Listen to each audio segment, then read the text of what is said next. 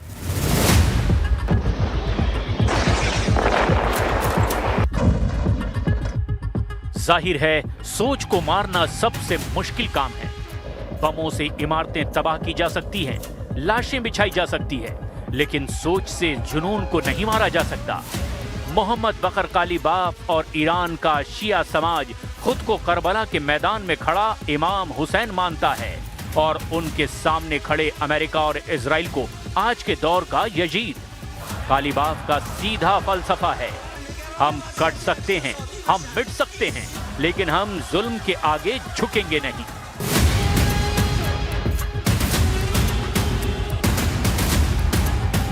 IRGC की Quds force के commander Qasim Sulemani, जिन्हें साल 2020 में इराक में अमेरिकी ड्रोन हमले में मार दिया गया था, उन्होंने खुमैनी और खामनेई के उस मास्टर प्लान को अंजाम दिया और तय किया कि अगर दुश्मन सरहदों पर मजबूत है तो जंग को दुश्मन के घर तक ले जाओ। IRGC ने अरबों डॉलर का फंड लगा करके लेबनान, यमन, इराक और फिलिस्तीन में अपने लड़ाकों और प्रॉक्सी का एक ऐसा भयंकर नेटवर्क तैयार किया जिसे आज दुनिया एक्सिस ऑफ रेजिस्टेंस के नाम से जानती है। आज कालीबाफ इसी एक्सिस ऑफ रेजिस्टेंस का इस्तेमाल कर रहे हैं अमेरिका और इजराइल को झुकाने के लिए। ईरान की आवाम के पास खाने की कमी थी, नौकरी नहीं थी, महंगाई चरम पर, लेकिन ईरान ने मिसाइल्स बनाई, ड्रोन बनाए, परमाणु बम बनाने की जुगत में लगा रहा। अमेरिका से प्रतिबंध पर प्रतिबंध लगता रहा, लेकिन ईरान का पॉलिटिकल सिस्टम अपने मकसद से हिला नहीं। और IRGC ने भी एक्सिस ऑफ रेजिस्टेंस को फंडिंग की ताकि जब यजीद हावी होने लगे तब लड़ने के लिए तैयारी पूरी हो। यह कालीबाफ की तैयारी थी जो आज भी कह रहे हैं, कष्ट सह लो, दर्द और खून को बर्दाश्त कर लो, क्योंकि झुकना नहीं है और अपनी सभ्यता को भी बचाना है।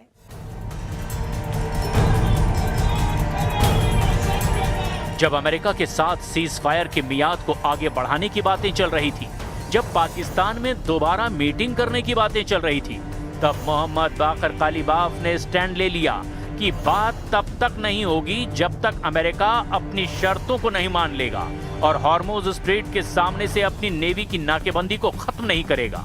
और इतना ही नहीं, तेहरान की सड़कों पर IRGC ने अपनी सबसे खौफनाक मिसाइल खुर्रम शहर 4 लोगों की भीड़ में उतार दी। फतह मिसाइल की भी परेड निकाली और कट्टरपंथी समर्थकों ने तो नारे लगाए, है हाथ में नाल जल्ला, यानी हम अपमान कभी स्वीकार नहीं करेंगे।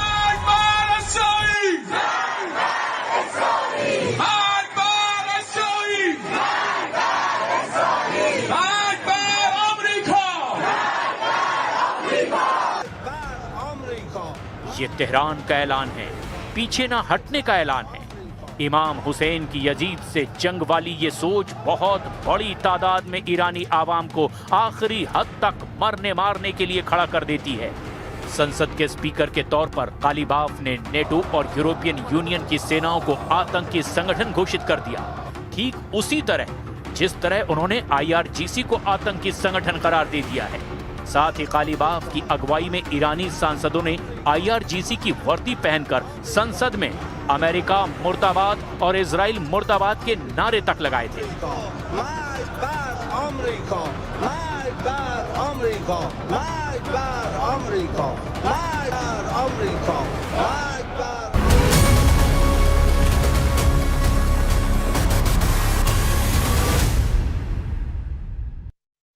वक्त भले ही तय नहीं था, लेकिन जगह तय थी और ये जंग तय थी।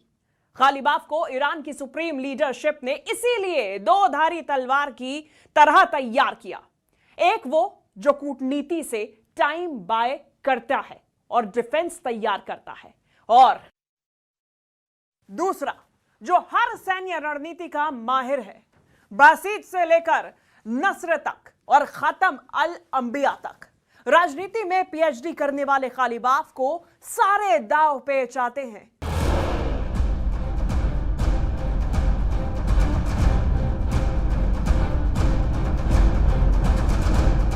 इस्लामिक रिवॉल्यूशनरी आने के साथ ही Islamic revolutionary guard corps Iran की नस नस में समाने लगा और इस मुहिम में भी मोहम्मद बाकर कालिबाफ को लीड पोजीशन दी गई। साल 1994 में कालिबाफ को IRGC के खातम अल अंबिया कंस्ट्रक्शन हेडक्वार्टर का मैनेजिंग डायरेक्टर बनाया गया। ये वो पल था जब कालिबाफ ने IRGC को मिलिट्री बेस से निकालकर ईरान के सबसे बड़े इकोनॉमिक माफिया में बदल दिया। उसने देश के तमाम बड़े टेंडर, रेलवे लाइनें और डैम के प्रोजेक्ट IRGC के हवाले कर दिए। लेकिन कालिबाफ को यही नहीं ठहरना था। साल 1997 से 2000 तक कालिबाफ IRGC की एयरफोर्स, जो कि अब एरो स्पेस फोर्स कहलाती है, उसके कमांडर बनाए गए। तब ईरान की वायुसेना कबाड़ हो चुकी थी। द स्ट्रेटेजिक आर्किटेक्ट रिपोर्ट का दावा है कि कालिबाफ ने ही ईरान की युद्ध नीति को पूरी तरह से मिसाइलों और ड्रोन्स की तरफ मोड़ा, जिसकी वजह से आगे चलकर ईरान ने घातक ड्रोन्स की फैक्ट्री लगाई, हजारों मिसाइलों का अंडरग्राउंड भंडार तैयार किया।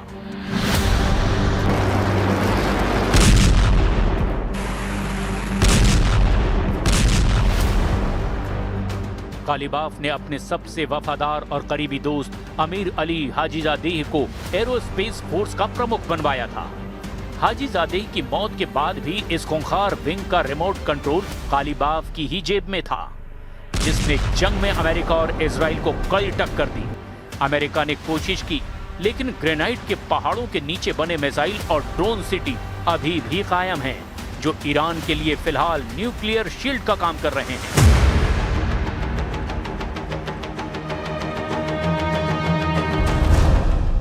सैन्य ताकत बढ़ाने के साथ साथ कालिबाफ ने तेहरान मॉडल भी तैयार किया है। वो मॉडल जिसके जरिए कालिबाफ सुप्रीम कमांड के आसपास मौजूद रहे और एक जाल तैयार करते रहे। 2005 में वो राजनीति में घुसे और तेहरान के मेयर बने। 2005 से 2017 तक कालिबाफ तेहरान के मेयर रहे। ईरान के सिविल एडमिनिस्ट्रेशन और सरकारी दफ्तरों में IRGC के पूर्व और वफादार अफसरों को घुसाया। डेवलपमेंट के नाम पर अरबों डॉलर का नेटवर्क खड़ा करके IRGC की फंडिंग जारी रखी, जिसे IRGC ने मिसाइलों और ड्रोन बनाने में खर्च किया।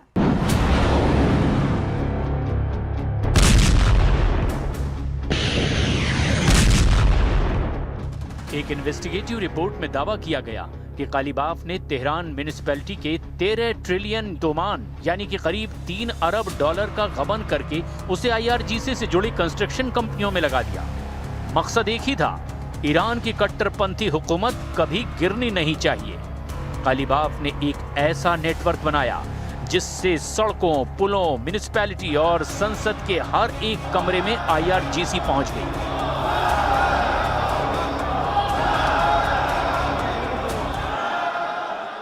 राजनीति में घुस चुके कालीबाफ ने आगे चलकर राष्ट्रपति का चुनाव भी लड़ा, लेकिन कालीबाफ को जीत नहीं मिली। फिर सत्ता के शीर्ष के दूसरे सबसे ताकतवर दरवाजे को तोड़ा।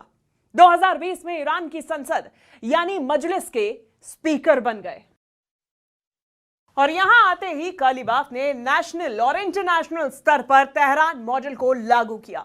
ईरानी संसद भी IRGC का एक्सटेंशन बन गई।